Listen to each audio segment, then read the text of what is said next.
வணக்கம். நீங்கள் இணைந்திருப்பது உதயன் டிஜிட்டல் வலையொலியின் பிரதான செய்திகளுடன். செய்தி தொகுப்பு உதயன் டிஜிட்டல் செய்தி பிரிவு.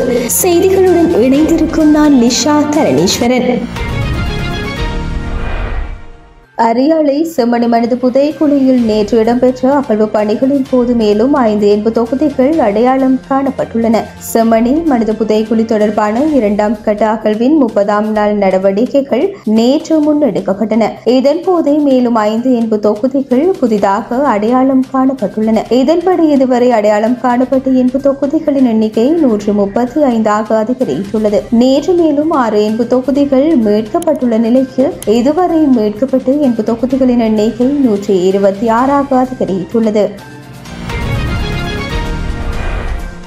யாழ்ப்பாணம் கடைக்காடு பகுதியில் இலங்கை கடற்படை நடாத்திய சிறப்பு தேடுதல் நடவடிக்கையின் போது சுமார் 102 கிலோகிராம் எடையுள்ள கேரள கஞ்சா தொகை மீட்கப்பட்டுள்ளது. இவற்றின் பெறுமதி 23 மில்லியன் ரூபாவை விட அதிகம் என மதிப்பிடப்பட்டுள்ளது. அதன்படி யாழ்ப்பாணம் கடைக்காடு பகுதியில் வடக்கு கடற்படை கட்டளையின் வெத்தலக்கேணி கடற்படை நிலையம் நேற்று நடாத்திய இந்த சிறப்பு தேடுதல் நடவடிக்கையின் போது அப்பகுதியில் உள்ள ஒரு புதரில் மறைத்து வைக்கப்பட்டிருந்த சந்தேகத்திற்கிடமான பொதிகள் அவதானிக்கப்பட்டு ஆய்வு செய்யப்பட்டன. இதன் போது பொதிகளில் அடைக்கப்பட்டிருந்த 102 கிலோகிராம் எடையுள்ள கேரள கஞ்சா கடற்படையினரால் கைப்பற்றப்பட்டது. கேரள கஞ்சா தொகையானது மேலதிக சட்ட நடவடிக்கைகளுக்காக மருதங்கேணி போலீசாரிடம் ஒப்படைக்கப்பட்டது. இது தொடர்பான விசாரணைகளை கடற்படையினரும் போலீசாரும் முன்னெடுத்து வருகின்றனர்.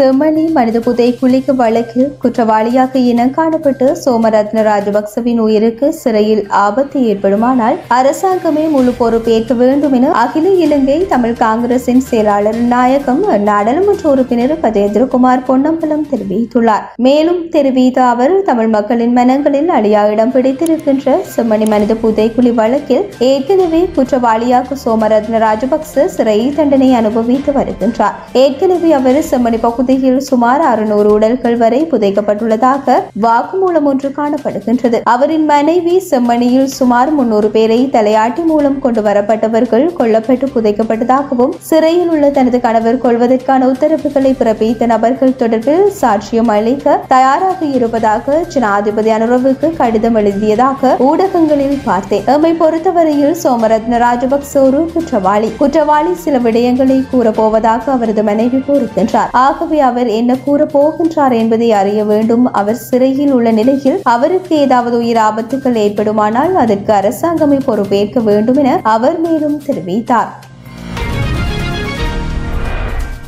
வவுனியா சோயா வீதியில் உள்ள வீடொன்றில் இடம்பெற்ற நகை திருட்டுடன் தொடர்புடைய சந்தேக நபர் நேற்று கைது செய்யப்பட்டுள்ளார். வவுனியா சோயா வீதியில் உள்ள வீடொன்றில் ஒரு வாரத்துக்கு முன்னர் நகைகள் திருடப்பட்டிருந்தன. இந்த விடயம் தொடர்பில் வவுனியா தலைமை போலீஸ் நிலைய குற்றத்தடுப்பு பிரிவில் முறைப்பாடு செய்யப்பட்டிருந்த நிலையில் மேலதிக விசாரணைகள் இடம்பெற்று வந்தன. இதன் தொடர்ச்சியாகவே நேற்று சந்தேக நபர் ஒருவர் கைது செய்யப்பட்டார். வவுனியா ஓமந்தை புதிய வேலர் சின்னக்குளம் பகுதியில் வைத்தே சந்தேக நபர் கைது செய்யப்பட்டார் என்றும் அவர் 33 வயதுடையவர் என்றும் போலீசார் தெரிவித்துள்ளனர். அவரிடமிருந்து தாலிக்குடி, சங்கிலி, காப்பு, மோதிரம் உள்ளிட்ட 25 பவுன் நகைகள் மீட்கப்பட்டுள்ளன. மேலதிக விசாரணைகளின் பின் குறித்த நபரை நீதிமன்றில் முற்படுத்த நடவடிக்கை எடுக்கப்பட்டுள்ளது.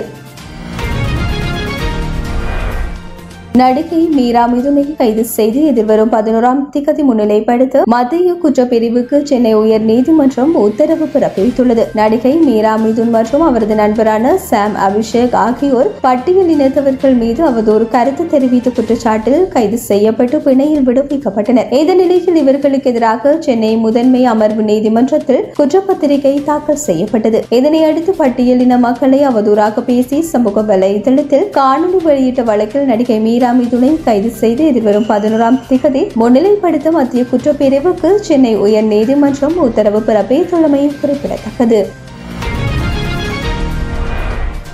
ரஷ்யாவின் கம்சட்கா பகுதியில் மீண்டும் நில அதிர்வு ஏற்பட்டுள்ளது. 6 மெக்னியூட் அளவில் இந்த நில அதிர்வு ஏற்பட்டதாக வெளிநாட்டு ஊடகங்கள் தெரிவிக்கின்றன. மேலும் நில அதிர்வினால் பாதிப்புகள் மற்றும் உயிரிழப்புகள் என்பன தொடர்பில் எவ்வித தகவல்களும் இதுவரை வெளியாகவில்லை எனவும் தெரிவிக்கப்பட்டுள்ளது. ரஷ்யாவின் கம்சட்கா பகுதியில் கடந்த சில நாட்களாக தொடர்ச்சியாக நில அதிர்வுகள் ஏற்பட்டு வருகின்ற நிலையில் தொடரும் இந்த சக்தி வாய்ந்த நில அதிர்வுகளின் எதிரொலியாக ஆழிப்பேரலை எச்சரிக்கையும் விடுக்கப்பட்டமை குறிப்பிடத்தக்கது.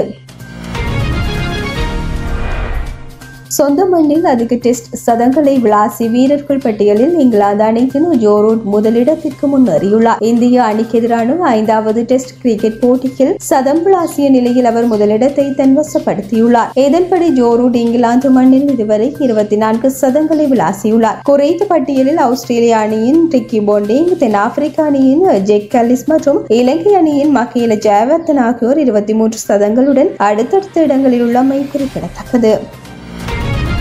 இத்துடன் உதயன் டிஜிட்டல் வலையொலியின் பிரதான செய்திகள் நிறைவடைகின்றன. தொடர்ந்தும் செய்திகளை உடனுக்குடன் அறிந்து கொள்ள எமது உதயன் டிஜிட்டல் வலையொலி பக்கத்துடன் இணைந்திருங்கள். வணக்கம்.